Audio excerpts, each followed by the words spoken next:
આજ રોજ સાડલી ખાતે સાડલીથી સેગવાને જોડતો જે રોડ હતો 10 કિલોમીટરથી વધારે જે રોડ હતો અને એની અંદર જે 2 બોક્સ કન્વર્ટ જે મૂકવાના હતા એની સાથે લગભગ સરકારશ્રીમાંથી 12.5 કરોડના ખર્ચે આ રોડને મંજૂર કરવામાં આવેલો હતો અને એના અનુસંધાને આજે સાડલી ખાતે ખાતમુહૂર્ત રાખવામાં આવ્યું છે અને વહેલી તકે આ રિસર્ફેસિંગ રોડનું કામ ચાલુ થાય અને આ લોકોને જે અગવડતા ઊભી થાય છે એની જગ્યાએ લોકો સહેલાઈથી એ રોડ પર અવરજવર કરી શકે એ રીતે વહેલી તકે આ કામગીરી ચાલુ લગભગ 10 કિલોમીટરથી વધારેનો આ રોડ છે અને સાડલીથી સેગવા સુધીનો જે રોડ છે એને વહેલી તકે કામગીરી પૂર્ણ થાય એ રીતે આપણે ચાલી રહ્યું છે।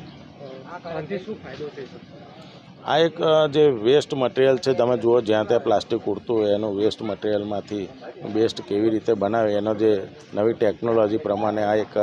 ગુજરાત સરકારે આપણને એક આ જિલ્લામાં એક મોડલ રોડ તરીકે આપણને જે આપ્યો છે કે ભાઈ એમાંથી આ મટીરિયલની અંદરથી આ રિસર્ફેસિંગનો રોડનું કામ થાય અને જે વેસ્ટ જે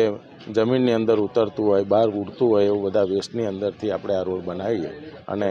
એક નવી ટેકનોલોજીથી આ રોડ બને એ રીતેનો જે સરકાર